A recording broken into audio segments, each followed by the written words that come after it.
अगर आप historical background में जाते हो इस पोम की, so you will get to know that this poem is a direct response to the Kikuyu revolution, Kikuyu war against the कॉलोनियलिस्ट्स.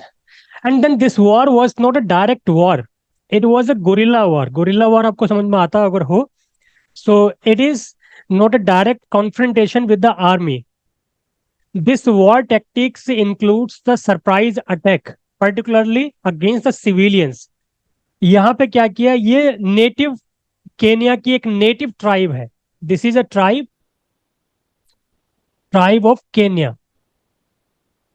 And then they wanted to free themselves from the clutches of the British Empire, and they could not fight the Britishers directly. Directly means they could not confront the British army. They wanted to avenge themselves against the atrocities or the terror or the exploitation or sometimes the torture that was done to them by the Britishers. So they wanted to take revenge, wanted to avenge themselves. Since they were not very powerful, so they could not confront the British army directly. इन्होंने क्या किया, surprise attack की जो tactic थी और tactics को adopt करके इन्होंने क्या किया, ब्रिटिश सिविलियंस को टारगेट करना शुरू किया. मतलब they did not target the British army, rather they wanted to attack और they attacked the British civilians sometimes at night, particularly at night and when there was nobody else around. या तो कोई आसपास नहीं होता या फिर रात के टाइम में. और उसमें क्या किया इन्होंने, ज्यादातर सोते हुए लोगों को, even they did not spare the children and the women and the old people, and means whatever the British person came to their view was killed by these tribe, these people. अब this was the heinous activity from the Kikuyu tribe, from the Kenyan, from the African people. One side. Second thing, the Britishers attack, the Britishers retaliation. जो Britishers का response था that was also equally ferocious. उन्होंने भी क्या किया बाद में response के नाम पर, जो जैसे कॉन्सेंट्रेशन कैंप था अभी नाजीज के टाइम पर, ऐसे ही इन्होंने लेबर कैंप इस्टेब्लिश कर दिए. सो जानबूझ करके, और जानबूझ करके क्या मतलब फोर्सफुली उन केनियन लोगों को, particularly the people of this tribe, उनको उस लेबर कैंप में रखा जाता and then they were tortured, they were exploited physically, emotionally in all the sides, and sometimes they were beaten till death. तो उन्होंने क्या किया कि जो रिस्पॉन्स था, रिस्पॉन्स और भी ज्यादा ब्रूटल था. अब ये क्या है, इस पोम की बैकग्राउंड है. इस बैकग्राउंड के पॉइंट ऑफ व्यू से अगर आप पोम को देखते हो, so the poet like people और the people who become educated और the people who have humanitarian approach, उनके लिए डिसाइड करना बड़ा डिफिकल्ट हो जाता है कि विच साइड दे बिलोंग और दे शुड बिलोंग. अगर नेटिव पॉइंट ऑफ व्यू से देखते हैं तो direct Walcott is expected to take the side of the Kikuyu tribe, the Kenyans. Sentiments की साइड में देखते हैं because he has always attached himself with the British poetry, British literature, English literature. अपने आप को हमेशा से ही इंग्लिश लिटरेचर से बड़ा एसोसिएट इन्होंने किया है. And then he was very much fascinated, influenced by the English poetry, English literature, particularly Milton, John Milton. So इस English literature से fascinated होकर के या influenced होकर के he has fondness for the English language and to certain extent English people. अब English people के साथ भी सेंटिमेंट्स हैं. नेटिविटी क्या है, जो केनियन नेटिविटी है. रियलिटी क्या है, पॉलिटिकल रियलिटी क्या है, that the Kenyan people are being exploited by the Britishers as a colonial regime, under the colonial regime. किसकी साइड ले, ये एक दिक्कत है.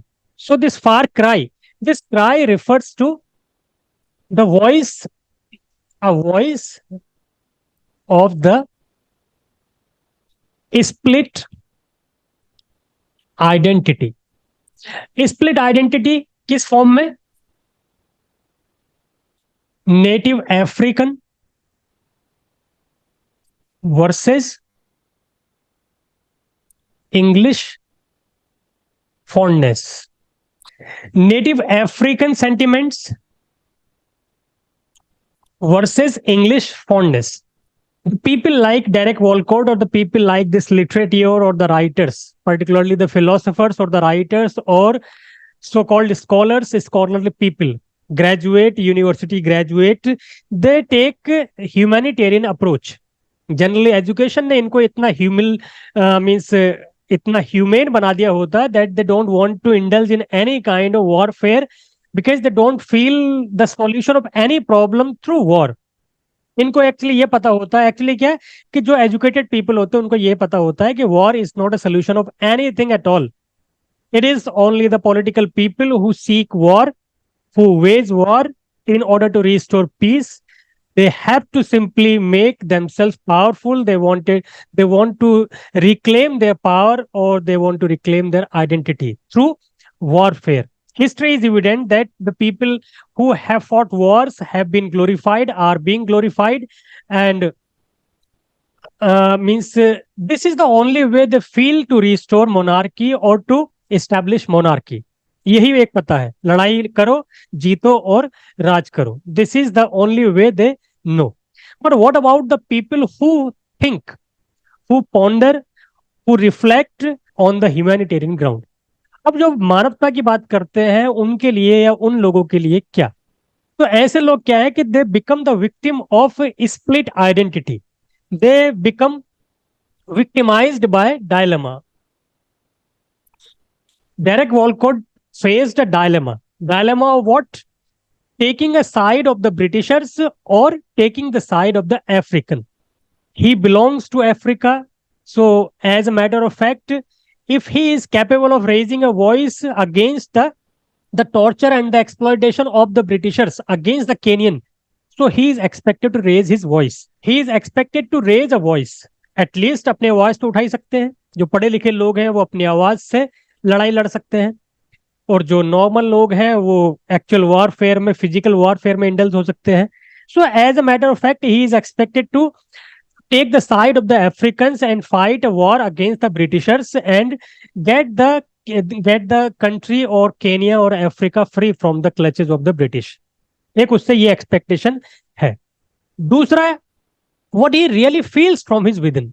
अंदर से क्या चाह रहा है वो? अंदर से क्या चाह रहा है कि यार he has fondness for English language, he has fondness for English people to certain extent, he has fondness for English literature, he has fondness for English tradition, English culture. उसके लिए भी है. किसकी साइड ये लेता है? So this is the side, this is the cry. It is a cry, means he does not feel like being in any solid position to take the side or fight against. अब वो क्या क्या कहे? दूसरी तरफ historical background इस poem की जो उसको एक व्हाट वी कैन से एक इम्पेटस और एक एनकरेजमेंट देती है कि भाई you decide which side you should stand. Britishers came, they set up the colony, and then they started exploiting the people of Kenya or Africa. They did all sorts of exploitation and torture, horrors of war. In fact, जो भी बुरा से बुरा हो सकता है, जो भी ब्रूटैलिटी, बारबैरिटी हो सकती है, everything they did in order to establish their supremacy, sovereignty. So Britishers don't deserve any kind of sympathy. They don't deserve any kind of humanitarian approach. They don't deserve any kind of consideration at all. एक तरफ तो ये बात रही. दूसरी तरफ जो Kenyon लोगों का, किकियू ट्राइब के लोगों का जो रिस्पॉन्स था, अब इस रिस्पॉन्स को अगर आप ह्यूमैनिटेरियन ग्राउंड से देखते हो तो you can not justify this. Tooth for a tooth and eye for a eye. तो ये तो क्या हुआ, it makes the whole world blind. अगर आप आई फॉर एन आई, अगर आप इस revenge for its own sake and killing as the response of the killing, so इससे क्या होगा? आप में और उनमें क्या फर्क रह गया? The Britishers were the बार्बरस people. On the name of missionary projects they exploited, humiliated, tortured the African native people. And what the native people are doing, they're also targeting the innocent people. They're not targeting the army. They're not targeting the powerful people.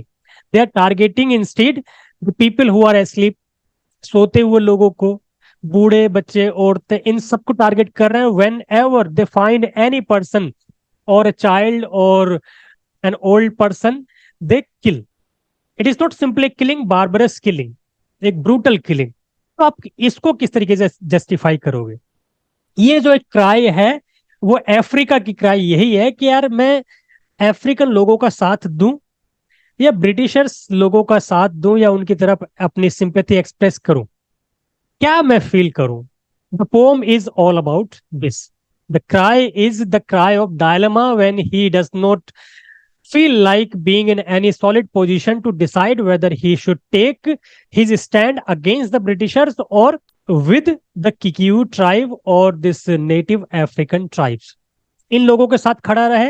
अगर इन लोगों के साथ खड़ा नहीं रहता तो it is a matter of shame for him being an African person. What kind of African native person he has, or where lies his patriotism or nationalism? अगर वो अपने लोगों के साथ नहीं खड़ा होता है, so what is the use of that education which does not let you stand with your own people and fight for the injustice done to your own people? अगर आप अपने लोगों के लिए उस टाइम में खड़े नहीं होते हो तो आपकी सारी एजुकेशन का कोई मतलब नहीं, आपकी उस पढ़े लिखे होने का कोई मतलब नहीं, अगर आप अपने लोगों के खिलाफ इनजस्टिस के अगेंस्ट अगर आप आवाज नहीं उठाते हो। अब इनके साथ खड़ा रहे तो इसका मतलब क्या हुआ? इनके साथ खड़े रहने का मतलब क्या है कि he justifies the killing this guerrilla warfare. अब ये कैसे करे अंदर से? इसको कैसे जस्टिफाई कर सकता है? और ब्रिटिशर्स के साथ खड़ा हो जाए तो मतलब ही is a rebellion kind of person, तो देशद्रोही हो जाएगा फिर वो। He has fondness for both. अब एक पर्सनैलिटी जो है वो मतलब क्या है कि ही does not feel like being anywhere at all. अब अल्टीमेटली लास्ट में पोम का आपको ऐसा लगेगा कि उसको कहीं लगी ना रहा कि सेंस ऑफ एलियनेशन, कि यार I don't belong to anybody any place because this place और this situation is not conducive for me. मैं डिसाइड नहीं कर पा रहा हूं कि मुझे किसकी साइड लेना चाहिए।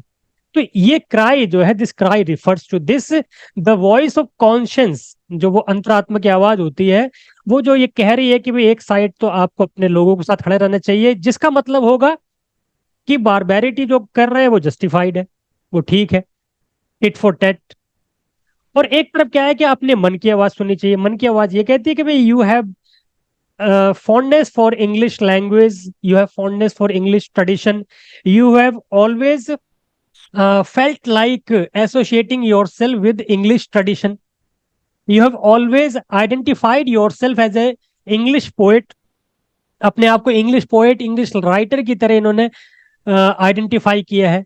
तो अब किसकी तरफ ये फिर इसको स्टैंड होना चाहिए? This is how the poem will develop and this is what the scene of horror and warfare and the dilemma is being dealt here in this. So historical background भी आपको बता दी मैंने यहाँ पे। और उसको क्या कहते हैं, वो रिवॉल्यूशन क्या था? वो Mau Mau revolution. This was against the British colonialist rule, and this included the guerrilla warfare. It was not an open warfare, open confrontation. It was the guerrilla warfare, means surprise attack, particularly at night against the civilians, not against the army personnel. उनके against नहीं था, ये civilians के against था। एक इनकी army भी थी केनियन लोगों की, Kenyan land and freedom army, KLFA, Kenyan land and freedom army. कि this organisation, this war also had some effect also. Effect positive और नेगेटिव दोनों साइड में था। नेगेटिव क्या था? वो ferocious response from the Britisher side resulting in labour camps और displaced identity. इन्होंने क्या किया कि जब इसी गुरिल्ला वॉरफेयर का अटैक और उसका रिस्पॉन्स ब्रिटिशर की साइड से क्या था कि इन्होंने they established labour camps and then the Kenyan people, the local people were forced to do means hardest labour, toughest labour. उनको बिल्कुल गधों की तरह और बिल्कुल जानवरों की तरह पीटा जा रहा था और उनसे काम करवाया जा रहा था without considering anything. This was a way of teaching them a lesson कि if you do something against us, this is what you will get in response. और दूसरा क्या था कि उन लोगों को एक जगह से दूसरी जगह भेजा जा रहा था, मतलब फोर्स्ड डिस्प्लेसमेंट, जानबूझ करके और फोर्सफुली उनको एक जगह से दूसरी जगह उनका गांव छोड़ने पर मजबूर कर दिया जा रहा था कि भाई you don't have to remain here in this place because if you remain, if you exist, you will be killed. So this was the response, this was also equally brutal. अब इस पोम की बात करते हैं. In the starting of the poem the poet has created atmosphere of terror.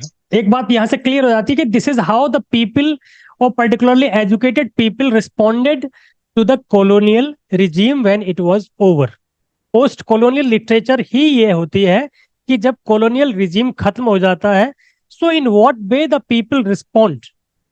For some people, it is a matter of asserting their own personality, just like we had seen in the previous poem. For some people, they feel a confused identity, just like this poet. कुछ लोग अब उनको समझ में आता कि यार English people were better और the local people are better. जैसे कि हमारी कंट्री में अब ये फ्रीडम के बाद में भी you can find people commending और प्रेजिंग और अप्रिशिएटिंग ब्रिटिश रिजीम. आज भी आपको अंग्रेजों की तारीफ करते हुए लोग नजर आ जाएंगे. और कब की बात? वो आजादी से पहले वाली बात. यार the regime, the English regime was better.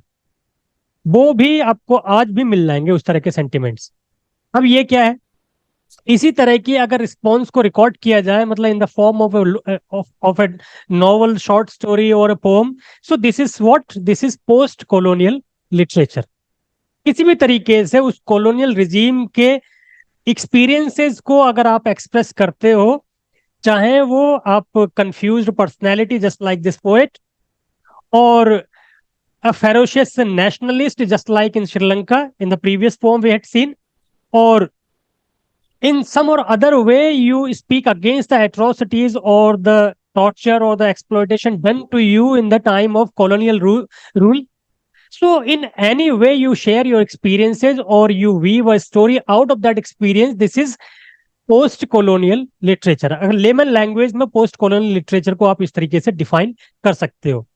If you are asked in a nutshell to express your views regarding post colonial literature, so any piece of writing, any piece of literature, be it a poem or an essay or a short story or a novel or a drama, in any form of literature, if the writer expresses his experiences during the time of colonial period, colonial regime, whether against the Britishers or in favor of the Britishers or the colonialist, or against the own people, native people, or against the injustice done to them, or sharing their experiences of their war against the colonial rule, or any kind of experiences, किसी भी तरह के experiences को लेकर के अगर वो कहानी या पोम या फिर शॉर्ट स्टोरी या नॉवल बनाई जाती है, so that is post colonial literature. अब जैसे इसका एटमॉस्फेयर, यहां से ही एटमॉस्फेयर टेरर का आपको दिख जाएगा. अब विंड इज रफलिंग, रफलिंग मतलब disturbing, disturbing the tawny. Tawny वैसे तो क्या होता है, yellowish. Pelt, pelt refers to savannah. Savannah जो होता है ना, जैसे ओपन ग्राउंड, ओपन ग्राउंड और पूरा अफ्रीकन सवाना, अफ्रीकन लैंडस्केप कह सकते हो आप. अफ्रीकन लैंडस्केप, और जो क्रॉप लैंड हो सकती है, वेस्ट लैंड हो सकता है, कुछ भी हो सकता है. ठीक. So tawny pelt of Africa. अब wind is ruffling the tawny pelt of Africa. अब इसको लिटरली आप देखते हो, so he feels the wind, he feels the forceful wind that is disturbing the very countryside. यहाँ पे countryside इसको और बेहतर होगा, countryside of Africa. एक तरीके से जैसे आप समझ लीजिए कि you see the bushes in some ground and the wind is blowing and it is disturbing the bushes. जो भी झाड़ी है या फिर जो भी बड़ी बड़ी झाड़ियां हैं या फिर bushes हैं, उनको वो एक हवा क्या है, डिस्टर्ब कर रही है. और एक सिंबॉलिकल वे में आप इसको फील कर सकते हो, the established life that is being disturbed by the wind of change, the wind of change, the form of the retaliation by the Kenyan people against the Britishers. अब एक ऐसा लग रहा है कि एक रिवॉल्यूशन की हवा चल पड़ी है, रिवॉल्यूशन की हवा चल पड़ी है, और वो हवा ऐसी, it is not normal wind, it is a ferocious wind. और फेरोशियस है तो जैसे कि तूफान वाली जो एक हवा होती है और जो पौधों को या फिर पेड़ों को जड़ से अपरूट करने में कैपेबल होती है, उसी तरह की wind is blowing here in Africa. It has disturbed the life, the country, the life of the countryside. It has disturbed the common life of the people. पहले ब्रिटिशर्स के against and now from the Kenyan people, the Kikuyu tribe, इनके against Frantz Fanon, उन्होंने क्या किया है कि ये guerrilla warfare को जस्टिफाई किया है. ये लोगों के अप्रोच होती है. ही is a Kenyon writer, African writer, and then he had justified the guerrilla warfare by the Kikuyu tribe as the only means of the freedom against the Britishers. उन्होंने justify कराया, ठहराया कि भाई जो भी है ये बिल्कुल ठीक है. This is what they deserve. वो भी लोग तो बिल्कुल ऐसे ही हैं, जानवर हैं, जानवरों के साथ जानवरों जैसा ही सलूक किया जाता है. But the people like Derek Walcott, they don't feel like justifying anything. ना तो वो अंग्रेजों को जस्टिफाई कर पा रहे हैं, ना ही वो इन केनियन लोगों को जस्टिफाई कर पा रहे हैं. इनके लिए दोनों ही बार्बरस हैं, इनके लिए जिनको कि समझना बड़ा मुश्किल है, जिनको कि समझाना बड़ा मुश्किल है. तो यहाँ पे क्या है, it is a time when the wind is blowing and it's bringing a change in the very landscape in the very countryside of Africa. Kikuyu यहाँ पे पूरा रेफरेंस भी है. किकियू मतलब Kikuyu people, Kikuyu tribe. Quick as flies, now they have been likened or compared with flies. Flies के आप ऐसे समझ लीजिए जैसे लोकस्ट होती है ना, जो पैडी फील्ड में जब लोकस्ट आती हैं, टिड्डी, आपने देखा होगा कि ये अक्टूबर नवंबर के टाइम में जब ये धान की फसल पूरी पकी हुई होती है, सो टिड्डियों की पूरी बारात आती है, और वो एक तरफ से अगर निकले खेत से, सो वो दे डिस्ट्रॉय द एंटायर क्रॉप. तो उस तरह की फ्लाइज जो कि पैरासाइटिंग नेचर होता है उनका, the fly becomes a parasite and then it thrives on the at the cost of something else. जैसे फ्लाई मक्खी होती है, फ्लाई कीड़े मकोड़े होते हैं, तो वो पैरासाइटिंग उनका नेचर होता है. दे thrive, they survive eight the cost of something else. यहां पर किकियू ट्राइब को इन्होंने यही कहा है.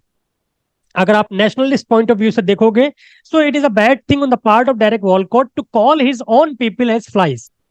उनको फ्लाइज कह देना. So quick as flies, quick मतलब बड़े passionate. The Kikuyu tribe people are very passionate to attack the people of Britishers. That is a cowardice act. If they want to stand their solidarity, so they must come in view of the British army, सामने की लड़ाई करें. ये छुप छुप करके और at least उन इनोसेंट लोगों को मार करके, मतलब what they are trying to justify और दे ट्राइंग टू प्रूव, ऐसा आखिरकार क्या उनको मिलेगा ऐसा, जो इनोसेंट लोगों को मार करके. ये व्यू पॉइंट है, इनको ये गलत लग रहा है. एनीवे, बैटन अप, बैटन मतलब क्या है, thriving. Thriving, this is T. Thriving on something, यानी surviving on something, exploiting something and thriving ourselves, thriving oneself. Parasiting nature जो होता है, you become a parasite, you thrive yourself and exploit other. So the flies are thriving themselves upon the blood streams of the veldt. Veldt यहाँ पे फिर वही उसके लिए African landscape या कंट्री साइड के लिए वेल्ट भी कहते हैं इसको. It is also called veldt. पूरा the African savanna, the African area, जो लैंडस्केप कंट्री साइड, वो पूरा का पूरा एरिया. तो they are thriving themselves against the bloodstream of the area. Corpses are scattered, thriving just like they are killing the people and then they are sucking the blood. एक उसी तरीके से लीजिए जैसे कि a fly sits on the wound of some person and sucks the blood and keeps itself thriving. मक्खी खून चूस करके अपने आप को तो सर्वाइव करती है, लेकिन दूसरे को एक्सप्लॉइट करती है. So the Kikuyu people, they are killing the people, killing the Britishers, and then they are feeding themselves. अपने आप को फीड कर रहे हैं उससे. इस तरीके से समझ लीजिए. You kill somebody and then you feed from the blood or the meat of that person. एक ये जैसे कार्निवोरस टाइप का treatment. So corpses are scattered through the paradise. African countryside or Africa is itself a paradise, but this paradise is no longer in the real sense of the term a paradise. Paradise नाम का है जिस paradise को समझ करके Britishers they came here paradise मतलब a place which is full of resources और rich in resources. Paradise तो वही हुआ where the life is of supreme quality, where the resources are of supreme quality, everything is in plenty, nothing is in void and nothing is in scarcity. ऐसी जगह कोई तो आप इसके जो पैराडाइज से कंपेयर कर सकते हो.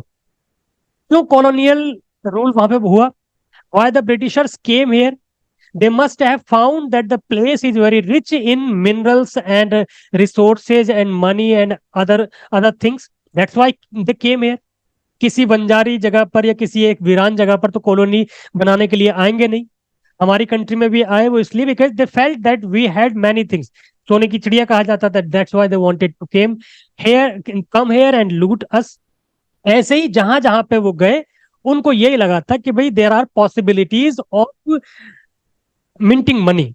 पैसा छापा जा सकता है, पैसा वहां से लूटा जा सकता है जहां जहां पे जाओ.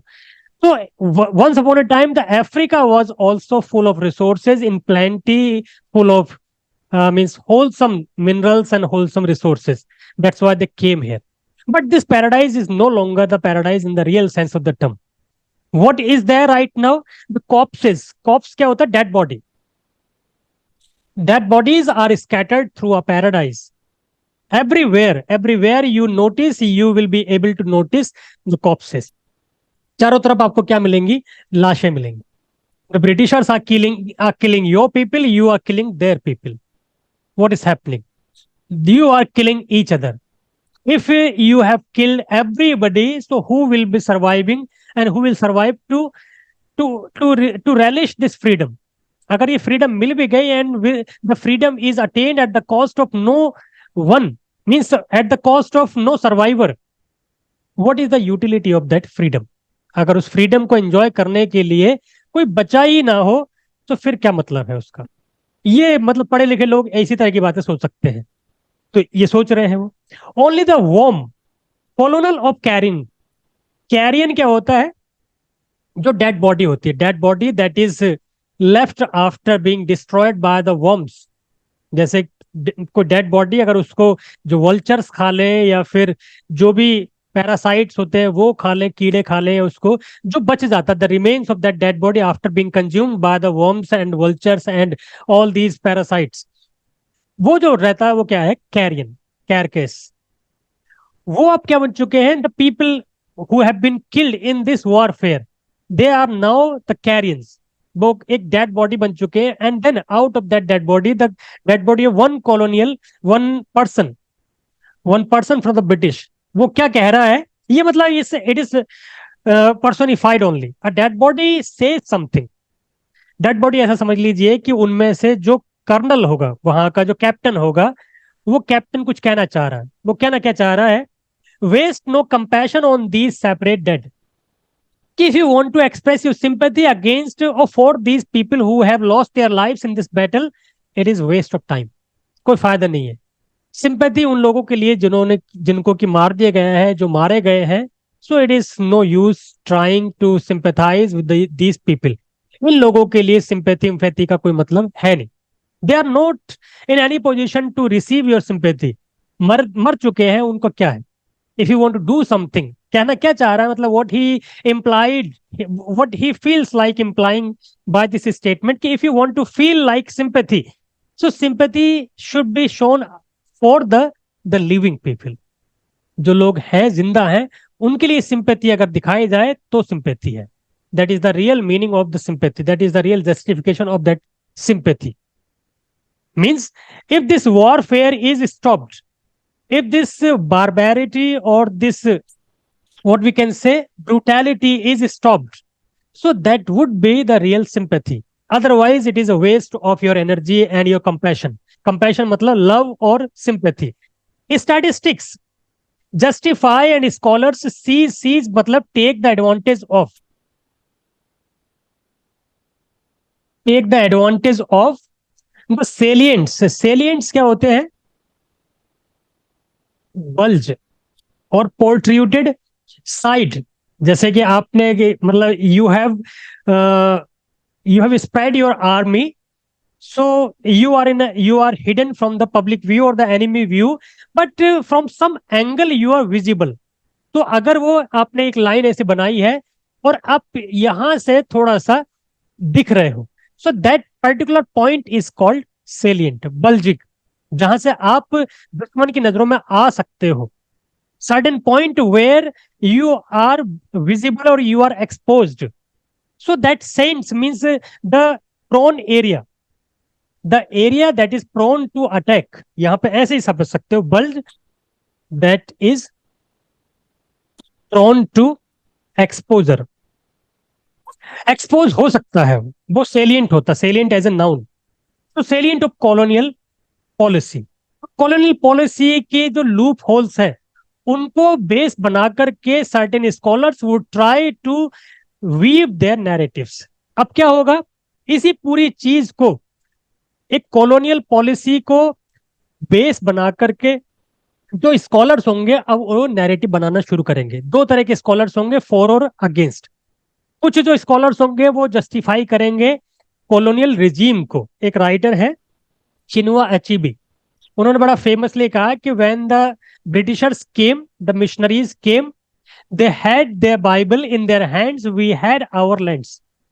दे came to us, they asked to close our eyes, when we closed our eyes and when we after some time when we opened our eyes, we had their bibles and then they had our lands.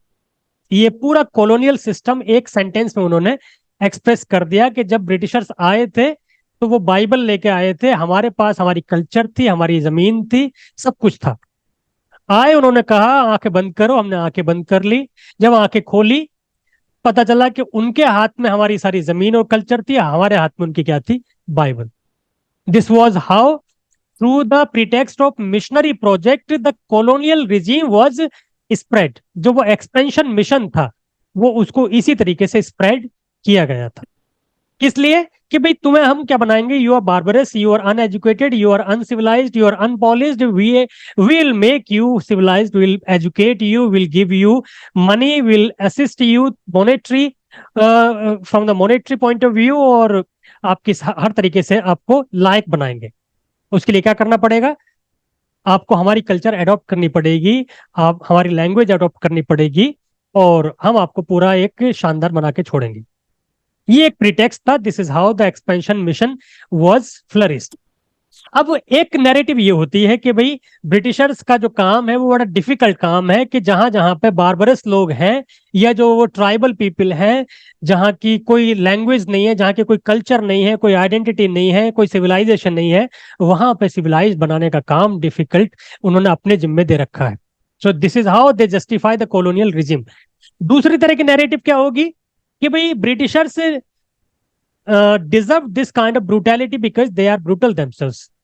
बारबैरिटी deserve करते हैं. अगर वो हमारे लोगों को इतना torture करते हैं तो we should also retaliate in the same manner. शांति की बात और प्यार की बात तो उनको समझ में आती तो कब की बात समझ में आ चुकी होती. They must have left the place, but they are not living the place, they are marching on. In fact they are marching ahead. Expansion mission उनका भी खत्म हुआ नहीं. They are expanding themselves and torturing us, killing us. तो इसलिए उनके साथ अगर ये करा जा रहा है तो ठीक है. तो ये नैरेटिव्स हैं स्कॉलर्स की, और जो स्टैटिस्टिक्स लगा करके, मतलब हिसाब लगा करके, नैरेटिव बना करके कुछ लोग जस्टिफाई करेंगे इन लोगों को, या तो इन कॉलोनियल रिजीम को जस्टिफाई करेंगे या फिर इस रिटेलिएशन को जस्टिफाई करेंगे. लेकिन what about the people who have lost their life? What about the innocent children who are being killed? What about the innocent ladies, women who are being killed brutally? What about the old people who are being brutally, mercilessly killed on the name of this freedom struggle? उनका विचारों का क्या, यहां पे उसी को यहाँ पे कहा है. What is that? This is the rhetorical question. This is a question that is left on the readers और पर्टिकुलरली दीज स्कॉलर्स. जो स्कॉलर्स इस बात को जस्टिफाई करने के लिए अपने नैरेटिव्स बनाएंगे, उन्होंने इस पूरी बात का फायदा उठाया है और अपनी अपनी बात अब करेंगे. कुछ लोग ब्रिटिशर्स के फेवर में, कुछ लोग ये लोकल ट्राइब के फेवर में. लेकिन वो कह रहा है, पोएट का दृष्टिकोण ये है कि भाई what about the white child hacked in the bed. Hack मतलब killed. Killed in bed, killed while asleep. उस बच्चे का क्या कसूर है? How can you justify the killing of that child who is asleep and is killed? वो बच्चा जो कि सोए हुआ है, छोटा सा बेबी है, वो छोटा सा बच्चा है 5-6 साल का, और उसको सोते हुए ही बड़ी मर्सीलेसली मार दिया गया। उसकी किलिंग को आप, उसके मर्डर को आप कैसे जस्टिफाई करोगे? We can accept your narratives, we can buy your narratives. You are fighting for the freedom, they are fighting for crushing you, they are exploiting you. It is okay, we are not denying this fact. But what about the innocent people from both sides who are losing their lives and are being killed mercilessly? वो लोग जो बेचारे, जिनका कोई किसी भी तरीके से कोई फॉल्ट नहीं है, वो अपने, उनको जान से हाथ धोना पड़ रहा है। क्यों? आप लोगों के गुस्सा, आप लोग गुस्से में हो, मार दे रहे हो। वो लोग गुस्से में है, वो मार दे रहे हैं। मतलब what is this? So what is that to the white child hacked in bed, to savages expendable as Jews? और what about, how can you justify the savagery? savage मतलब वाइल्ड एनिमल, savage यहाँ पे brutal, brutal attack of brutal people. How can you justify these people that are no less than the animals, the wild animals? Expendable as Jews. अब now ये जो है ना, पूरी इनको जूस से नाजीज वाला जो था, इनसे कंपेयर कर दिया गया है। जैसा आप नाजी रिजीम में देखा होगा, they were attacking the people who happened to be Jews. सिर्फ इसलिए मारा जा रहा था उन लोगों को, लाखों लोगों को मार दिया कॉन्सेंट्रेशन कैंप में रख करके। वो उनकी सिर्फ एक ही फॉल्ट था, दैट दे वर जूस। उनकी आइडेंटिटी उनको मारे दे रही थी, बाकी कोई फॉल्ट नहीं था। Their only fault was that they belonged to Jews community. So in African लोगों को वो इसलिए मार रहे हैं जैसे कि नाजी जूस को मार रहे थे, या फिर अफ्रीकन लोग अमेरिका, ये इंग्लिश लोगों को इस तरीके से मार रहे हैं कि वो इंग्लिश पीपल हैं। मतलब this is not justified. Warfare everything is can be justified but in a proper way. लेकिन ये प्रॉपर वे और ये बड़ी ह्यूमैनिटेरियन बातें और ये सब चीजें पढ़े लिखे लोगों के लिए हो सकती हैं। What about the people who have passionate intensity of warfare? जिन लोगों के मन में या सर पर खून सवार होता है, या फ्रीडम जिनको चाहिए होती है, जो पॉलिटिसाइज करते हैं, उनको यह सब चीजें नहीं दिखती। एनीवे, यहां पर ये फर्स्ट स्टैंजा में इन्होंने ये क्वेश्चन लगा करके, ये क्वेश्चन पूछ करके बात कर दी है कि भाई now you can justify this thing. Can you justify the killing of an innocent person from any side, be it from Britishers or from African?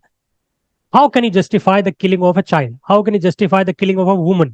How can you justify the killing of an old person? On the name of the freedom, उसको तो मिलनी भी नहीं freedom, आप उसको कैसे justify करोगे? You justify this, I will be on your side. Second stanza, thrashed by the beaters, beaters मतलब farmers. The long rushes, rushes मतलब long stacks, stacks of grass, जो बड़ी बड़ी घास के जो पूले टाइप के होते हैं, पूलियां जो होती हैं, उनको उठा करके और थ्रैश करके उनसे ग्रेन बाहर चैफिंग की जाती है, उनकी बाहर निकाला जाता है। So that process, and who does it? The farmer. So beaten out by beaters the long rushes break into the white dust of ibises. Ibises क्या होती है? एक तरह के वाटर बर्ड टाइप की होती है, वाटर बर्ड, लॉन्ग नेक वाली, लॉन्ग वीक वाली वाटर बर्ड। आप गूगल करके देख लेना, आपको समझ में आ जाएगा किस तरह की होती है वो। तो आई सेज उस क्राइज हैव व्हील्ड, व्हील्ड मतलब heard, heard since civilizations gone from the parched river और the beast teeming plain. Beast teeming मतलब swarming with animals. You can hear, अब एक तरीके से तो ये है कि this place, if you visit this place, you can hear the sound of the insects coming from the parched land. Parched lands किसको कहते हैं? पार्स्ड रिवर मतलब ड्राइड रिवर, ड्राइड रिवर। पार्स्ड किसको कहते हैं? जो सूखा हुआ, बिल्कुल भुना हुआ जैसे कहते हैं ना, बिल्कुल वो। तो सूखा हुआ, ड्राइड एट, मतलब कंप्लीटली ड्राइड रिवर, और बीस्ट टीमिंग प्लेन, और द प्लेन और the means landscape full of many wild beast, चाहे वो जंगल का एरिया हो जहां पे जंगल जानवर ही जानवर है वहां से। और एक आपको यू कैन हियर, मतलब this African soil is not a new soil on the planet. It has its history from the millennium even. It has its old past. It has its old history. And if you just walk this place, you can hear the sound of this old regime, old civilization. But this is being converted into the the place where you can always hear the hue and cry of warfare. आपको अब क्या मिलेगा? एक land जो कि पूरी nature, यहाँ पे आप समझ लीजिए कि यहाँ पे एक नेचरल के साथ में ऐसी place which is close to nature. The place the means African continent जो है वो बिल्कुल नेचुरल कॉन्टिनेंट ही माना जाता है, जहाँ पे बड़े बड़े आपके जो डेजर्ट्स हैं, और अफ्रीकन सफारी तो बहुत ज्यादा वर्ल्ड फेमस होती ही है। तो वहाँ के जंगल, वहाँ के फॉरेस्ट और वहाँ का desert, means everything is full of natural resources. तो नेचर के लिए, नेचर की क्लोजनेस के लिए वो बहुत फेमस थी। लेकिन अब क्या हो चुका है? Now this place has become a battle field for the killing of innocent people. Britishers, in order to reclaim or assert their solidarity, assert their sovereignty, assert their power. And then the local people, just like the people from Kikuyu tribe, they also want to assert their identity. They want to assert that they belong to this place, and as such, the first right is theirs. पहला हक उनका है, किसी और का नहीं। And they would do anything in order to reclaim their identity. अपने आप को साबित करने के लिए, बचाने के लिए, everything will be done. The violence of beast on beast is red. अब यहाँ पे if you hear the voice of this place from the generation, from the civilizations dawn, you can hear something.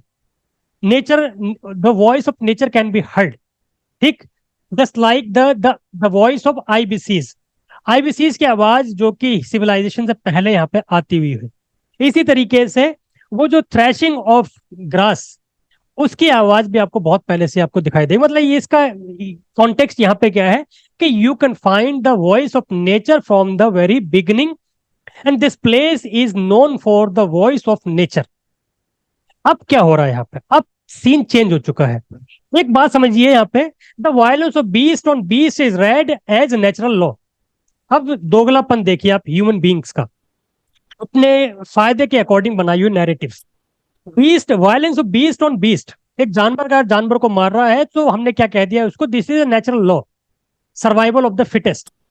It is a matter of hunger, it is a matter of personal survival. One who is powerful और one who can beat other is surviving, can survive. ये एक जंगल का rule है। बड़ा जानवर छोटे जानवर को मार देता है, बड़ी मछली छोटी मछली को खा जाती है। That is the rule of nature, that is a natural law. वो जानवर है। आप तो क्या कर रहे हो? You are also doing the same thing and you call yourself a human being. You are doing also the same thing in a same heinous way. You are also doing this barbarity in no less than the beasts or the animals are doing. They are animal and then you are human being. Well, how can you call yourself a human being since you are doing the same thing as the beasts or the animals are doing? आप क्या कर रहे हो? आपने अपने आप को God like बना रखा है। काम वो भी आप भी वही कर रहे हो। तो जानवरों जैसा काम कर रहे हो तो आप अपने आप को जानवर क्यों नहीं कह रहे हो? वो कर रहे हैं तो वो नेचुरल लॉ है, आप कर रहे हो तो आप भगवान लाइक, गॉड लाइक। मतलब why this double standard? But upright man, upright मतलब this honorable or this right man seeks his divinity by inflicting pain. Look at the double standard. The human being is also doing the same thing. He is killing the other people in order to survive himself, and he is calling himself the divine person. He seeks divinity. Church में जाकर के सारे पाप धुल गए उनके, confession कर दिया, सब कुछ खत्म। फिर चर्च से बाहर जाएंगे, फिर पाप करेंगे दोबारा से, जब उनको लगेगा गिल्ट रिडन, तब दोबारा चर्च में आ जाएंगे, कन्फेस करेंगे, everything is wiped out. Why this hypocrisy? He does not feel like accepting this hypocrisy कि भाई एक साइड में कर लीजिए. So the upright man seeks divinity by inflicting pain. Where lies the difference? How can you distinguish or how can you justify a man from the wild animal? Wild animal is wild animal when he does according to his nature. Why human being is not doing according to his nature? Human being का nature क्या? Humanity और humanitarian approach. This is what humanitarian approach is all about. Killing innocent people, killing anybody who is not aware that he is being killed. जिसको पता ही ना हो कि उसको मारा जा रहा है, उसको मार दो, आप सोते हो मार दो. This is humanity. आप गॉड लाइक हो, वो जानवर है. Why don't you call yourself the wild beast और the wild animal? Why you call yourself human being? Why you create narrative humanitarian ground? So why this hypocrisy? Delirious मतलब passionate, ecstatic.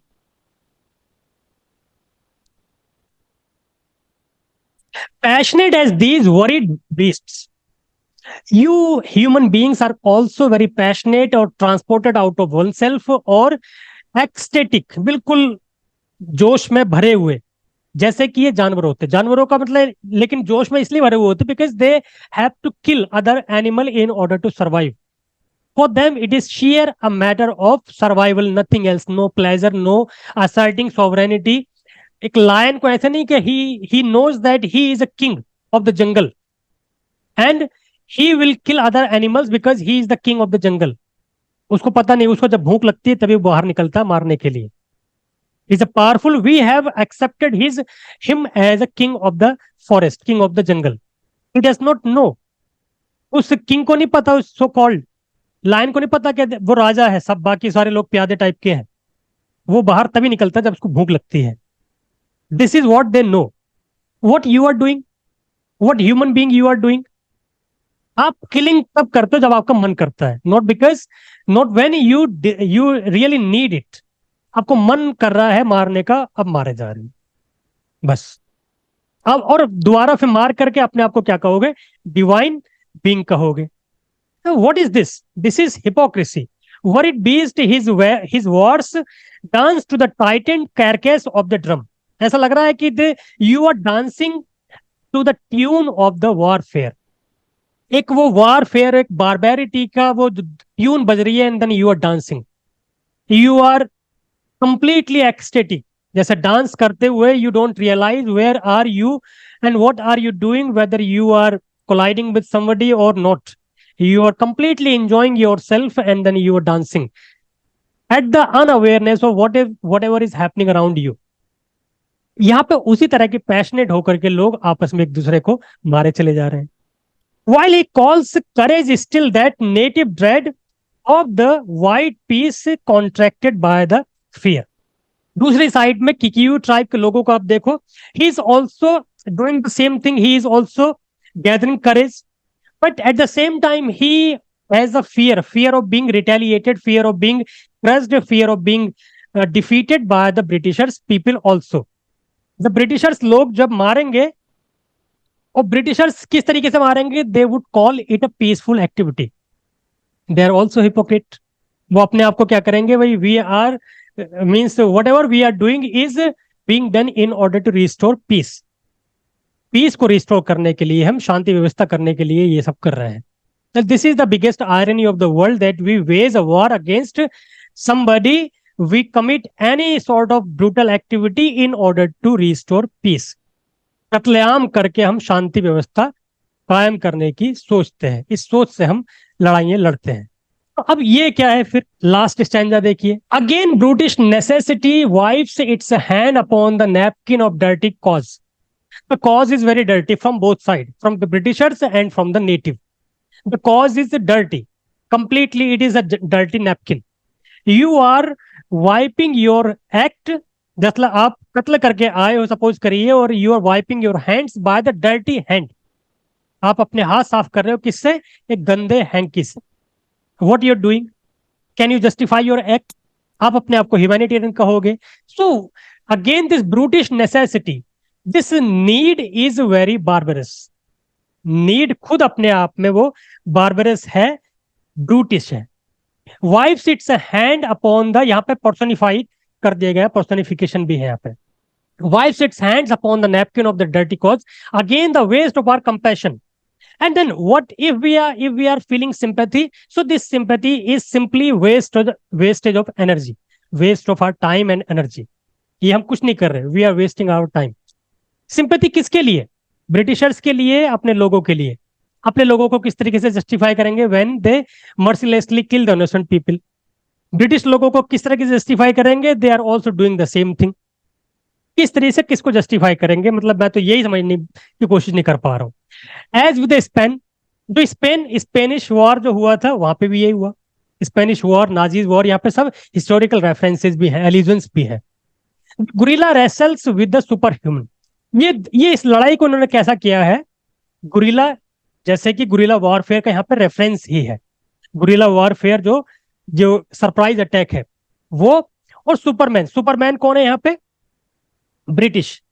एक African person is fighting against the superman. It is just like the fight of an ape, a gorilla against a man. किस तरीके से justify करोगे? एक जंगली, दूसरा civilized, so called civilized. Britishers they claim themselves so called civilized. We call African और eastern और east people, और हमें भी जंगली और गुरिल्ला टाइप. तो ये इस लड़ाई का कोई मुकाबला भी है क्या? किस तरीके से जस्टिफाई करोगे? और गुरिल्ला का यहाँ पे नाम लेकर के एक गुरिल्ला टैक्टिक्स भी आप यहाँ पे महसूस कर सकते हो, फील कर सकते हो. So can you justify this guerrilla tactics? Can you justify this war tactics? Doing a surprise attack, killing N innocent person. ये किस तरीके से जस्टिफाई कर सकते हो? अब यहाँ पे ये अपनी जो डायलेमा है ना, उसको एक्सप्रेस कर रहा है कि यार मैं समझ नहीं पा रहा हूँ कि मैं किसकी साइड लूं.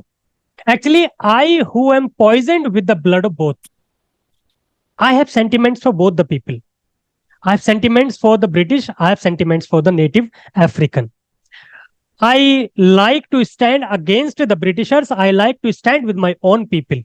I like to at the same time feel or express my sentiments for the English people also. Because from the very beginning, I have associated myself with the English poets, English literary tradition. उनसे मैंने अपने आप को associate किया है. उस language से मैंने अपने आप को एसोसिएट किया है, इंग्लिश लैंग्वेज से. मैं कैसे अपने आप को पीछे हटा लूं? Where shall I turn? अब the dilemma is for me is where shall I turn. मैं कहां जाऊं? मैं किसकी साइड खड़ा हूं? अंग्रेजों की जो ब्रूटिश हो चुके हैं, जो बिल्कुल जंगली हो चुके हैं, जिनकी एक रिच कल्चर, रिच ट्रेडिशन को सोच करके मैंने अपनी सिंपैथी उनके साथ हमेशा रखी है. If they are doing this barbarous activity, उनके साथ में खड़ा हो जाऊं? या अपने लोगों के लिए, as a matter of fact, I ought to stand with my own people. लेकिन मेरे लोग भी वही काम कर रहे हैं जो ये अंग्रेज कर रहे हैं, उसी तरह का वॉरफेयर, उसी तरह की बारबेरिटी. मैं कहाँ जाऊं? Divided to the vein. मतलब अंदर से ही मुझे ऐसा लग रहा है कि जो एक split, my personality has been split completely. Neither fish nor fowl. ना इधर का ना उधर का. I cannot remain with my own people. I can also not remain with the Britishers. I don't want to remain with the Britishers. I can not remain with my own people. Where should I go? Do I belong somewhere? एक यहाँ पे क्या है कि sense of alienation. I who have cursed the drunken officers of British rule. एक तरफ तो क्या है कि I have always condemned, I have always criticized, I have always cursed the British drunken soldiers. Drunken इस तरह से नहीं कि they are intoxicated under the influence of alcohol. Drunken किस तरीके से, वो जो एक पैशन है, दूसरे लोगों को गुलाम बनाने की जो पैशन है, उसका जो नशा है, they are drunken, they are intoxicated with that particular fervour. वो एक फर्वर जो है, एक वो नशा जो है, जो दूसरे सबको अपने गुलाम बनाने का, उसको भी मैं कंडेम करता हूं. I don't कंसीड it. How choose between this Africa and the England tongue I love. दूसरी बात क्या है? Language. Language has given me everything, particularly this English language and my native language. I am split between these two languages. Native language is my African language, and the language of my fondness, the language of my aspiration is English language. English language को choose करना इसका मतलब क्या है कि अपने लोगों के साथ दगा देना। अगर मैं अपनी बात अंग्रेजों के खिलाफ अपनी बात कह रहा हूं और इंग्लिश लैंग्वेज में कह रहा हूं, कहीं ना कहीं तो मैं इंग्लिश लैंग्वेज या इंग्लिश लोगों के साथ ही खड़ा हुआ हूं। मैं कैसे जस्टिफाई करूं अपने आप को? वो कैसे मान ले कि भी मैं उनकी साइड हूं? बात मैं उनके अगेंस्ट कह रहा हूं, यूज में उनकी लैंग्वेज कह रहा हूं कर रहा हूं। लैंग्वेज यूज करना भी क्या होता है कि accepting the cultural legacy of the person. I am caring the cultural legacy of the Britishers and I pretend to be standing with my own people. I am also hypocrite. अगर मैं ऐसा कर रहा हूं तो मैं भी हिपोक्रेट हूं, मैं भी बिल्कुल पाखंडी हूं। So how can I choose between the African and English tongue? Tongue means language I love. नहीं, बिट्रे देन बोथ। और एक तरीके से क्या है कि किसी एक के साथ खड़ा होना भी क्या है, दोनों को धोखा देना। अगर मैं अपने लोगों के साथ खड़ा हुआ तो अपने आप को धोखा दूंगा, इनके साथ खड़ा हुआ तो अपने लोगों को धोखा दूंगा। मैं क्या करूं? और give back what they give. और या फिर मैं भी उसी तरीके से बारबरस हो जाऊं जैसे कि ये यहाँ पे चल रहा है। अगर बारबरस हो जाऊं मैं भी, ब्रिटिश लोगों को मारना शुरू कर दूं या फिर अपने लोगों के साथ खड़ा हो जाऊं, गुरिल्ला वॉरफेयर में मैं इंडल्ज हो जाऊं, so what is the difference between me and the other people who are doing this same thing? क्या फर्क हुआ? How can I face such slaughter and be cool? मतलब from my within I can not stand with this slaughter. ये जो कत्लेआम चल रहा है इसके साथ में खड़ा होकर के अपने आप को सेटिस्फाई फील बिल्कुल नहीं कर सकता। This is not from my within, this is not my heritage. I can not at least accept this और मीन्स जस्टिफाई दिस। ये स्लॉटर को करके और स्लॉटर के साथ खड़ा होकर के अपने आप को जस्टिफाई में नहीं कर सकता। आई can not remain in that position. How can I turn from Africa and live? और दूसरी तरफ ये है कि अगर अफ्रीका से मैं अगर अपनी जो हिस्सेदारी है या फिर अपनी जो एसोसिएशन है उसको डिटैच करता हूं, so I do not feel like standing somewhere at all. जो अपनी मदरलैंड का नहीं तो वो किसका? जो अपने लोगों का नहीं वो किसका? जो अपने उस कल्चरल लेगेसी का नहीं वो किसका? जो कल्चरल हेरिटेज का नहीं वो किसका? जो अपनी नेटिव कल्चर का नहीं वो किसका? तो अब मैं मतलब I don't really understand where I belong, which side I should stand, which language I should choose, which fervor or which passion should I accept or justify, acknowledge। किसको मैं जस्टिफाई करूं? इंग्लिश वन और African one, दोनों ही मेरे लिए फिलहाल तो दोनों ही बारबरस हो चुके हैं। आपस में एक दूसरे को उसी तरीके से मारे जा रहे हैं जैसे कि जंगली जानवर एक दूसरे को। मैं किस तरीके से जस्टिफाई करूं? जस्टिफाई करते हुए भी नहीं बनती है और ना करते हुए भी नहीं बनती है। If I don't do anything so my existence would be meaningless. If I do something so I have to stand with somebody against somebody. अगर मैं कुछ नहीं करता हूं तो मेरा होने और ना होने का मतलब क्या है? और अगर मैं करता हूं तो मेरे करने का मतलब यह है कि या तो अफ्रीकन साइड में खड़ा हुआ हूं या फिर ब्रिटिश साइड में। ब्रिटिश साइड में खड़े होने का मतलब यह है कि अपनी पूरी कल्चर को, अपने देश को, अपनी मदरलैंड को, अपनी मदर टंग को, अपने लोगों को, सबको धोखा देना। कि अपने लोगों के साथ खड़े होने का मतलब क्या है? कि अपने आप को धोखा देना। आई am not like this from my with in. मैं अंदर से तो ऐसा हूं ही नहीं, मैं उस बारबेरिटी वाला टाइप का तो हूं ही नहीं। तो अपने आप को धोखा दूं, इन लोगों को धोखा दूं, तो ultimately I don't decide, I am not in any position to decide which side should I. तो ये जो क्राई है, this is the cry from Africa, this is the far cry from Africa. This is the cry of that dilemma. This is the cry of that confused personality, confused identity of a colonial, means post-colonial person. एक जो post-colonial voice है वो ये है। आप किसको justify कर सकते हो, किसको नहीं कर सकते हो? आप करना भी चाहे तो जस्टिफाइड, लेकिन जब आप गौर से सोचते हो तो आप you come at your wits end. आपको लगता है कि यार गलत ही कर रहे हो आप जो भी कर रहे हैं, किसी भी तरीके से अपने आप को जस्टिफाई नहीं कर पाते। So this is what we had in this pome.